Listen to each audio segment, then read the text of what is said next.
Resign तो दो ही स्थिति में होता है, या तो सरफराज अहमद जी के साथ पार्टी की कोई झगड़ा हो, तभी तो कोई दल छोड़ते हैं, और दल छोड़ते हैं तो फिर पद से वो रिज़ाइन करते हैं। उसके बाद अगर सरफराज अहमद से उन्होंने रिज़ाइन कराया, इसका मतलब तो यही लगाते हैं हर कोई। आप सब लोग भी यही समझते हैं, कोई भी यही समझता है। और जैसे लालू यादव ने बेओर जेल जाने के पहले अपने पत्नी को बना दिया था सीएम, तो शायद हेमंत सोरेन भी कहीं ऐसा ही ना सोच रहा हो और गलती से कुछ इस प्रकार की कदम उठा तो फिर वो बड़ा संवैधानिक संकट होगा। नए साल की शुरुआत था 2024 का, तो हम लोग 2024 के भी महामहिम को बधाई देना था, शुभकामना देना था, क्योंकि जिस दिन हम सब लोग आना चाह रहे थे 3 तारीख को, तो उस दिन यहाँ उपस्थित नहीं थे। तो फिर हम सब ने उस दिन जो हम लोगों ने महामहिम के नाम से पत्र भेजा था, तो हम लोग भेज दिए थे।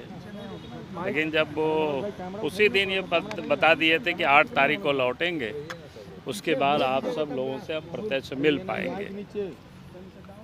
जब ये पता चला कि कल वो आए, तो आज हम लोगों ने समय लिया था और फिर 5 बजे समय हम लोगों को दिया है वो।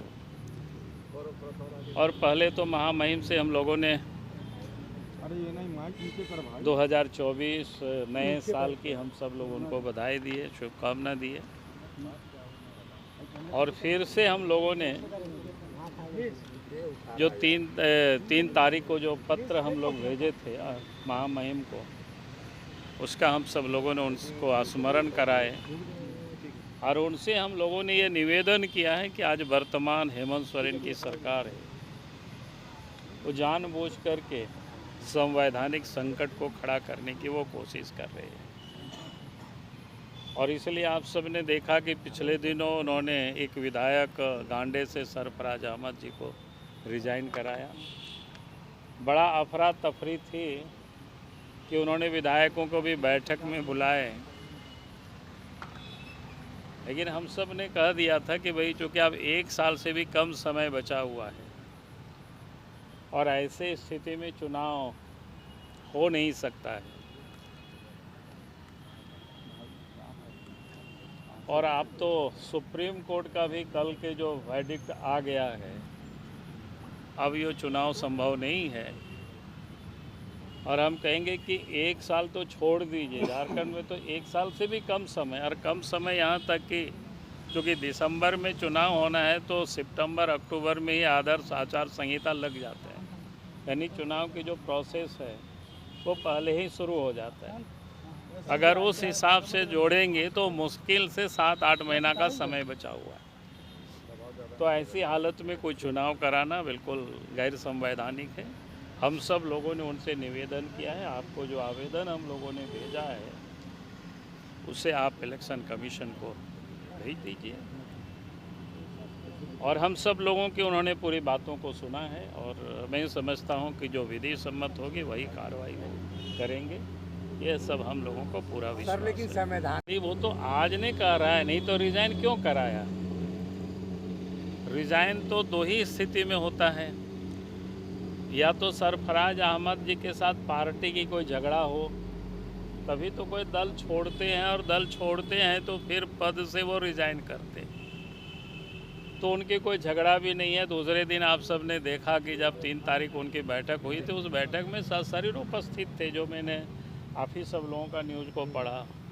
तो व्यक्ति स्वस्थ है, बैठक में भी आते हैं। या फिर दूसरा स्थिति होता है, या देश छोड़ करके कहीं बाहर जाने वाला हो, बीमार हो गए हों कि आप बिल्कुल काम करने की वो स्थिति में नहीं है, तो वैसा भी नहीं है।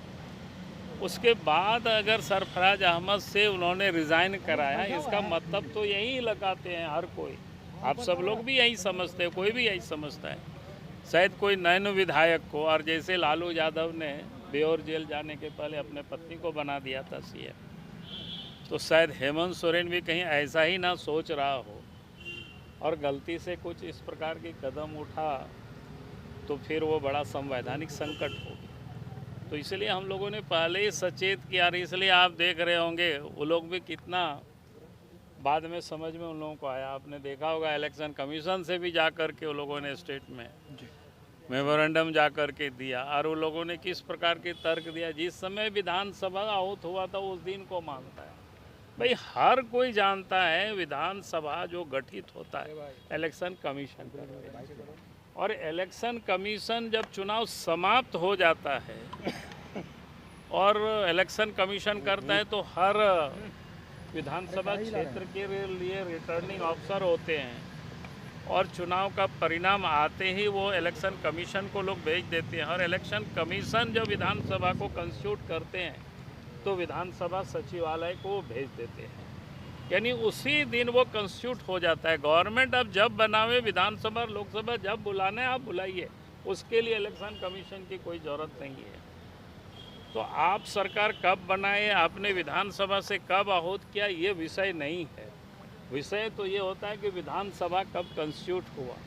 इसलिए अगर आप सब लोग इलेक्शन कमीशन से पूछिए वो कब चुनाव कराएगी, उनके हिसाब से थोड़ा है कि वो आपकी सरकार नहीं बनी, आपकी सरकार बनने में देर हुआ, आपने विधानसभा को बुलाने में देर किया, उससे उनको कोई मतलब नहीं है। विधानसभा तो उसी दिन कंस्टिट्यूट हो गया जिस दिन इलेक्शन का यहाँ रिटर्निंग ऑफिसर ने रिजल्ट के बाद इलेक्शन कमीशन को नाम की सूची भेज दी, और वहाँ से गठित करके उन्होंने विधानसभा को भेज देते हैं कि इस दल के कौन कौन प्रत्याशी चुनाव जीते हैं, कौन निर्दलीय हैं, सब कुछ वो भेज देते हैं। फिर उस आधार पर विधानसभा अध्यक्ष अपना अग्रतर कार्रवाई करते हैं, लेकिन विधानसभा तो उसी दिन कंस्टिट्यूट हो जाता है। तो लोगों को भ्रमित करने की, दबाव में लाने की कई कोशिशें चल रही हैं। और कल तो सुप्रीम कोर्ट का भी जो जजमेंट आया वो तो एकदम क्लियर कर दिया। और यहाँ तो हमने कहा कि 1 साल तो से भी बहुत ही कम है, यानी चुनाव की प्रक्रिया तो अक्टूबर से सितंबर, अक्टूबर से ही प्रारंभ हो जाएगी, तभी तो दिसंबर में सरकार बन पाएगी। TheFollowUp.in. Like, share, and subscribe. www.thefollowup.in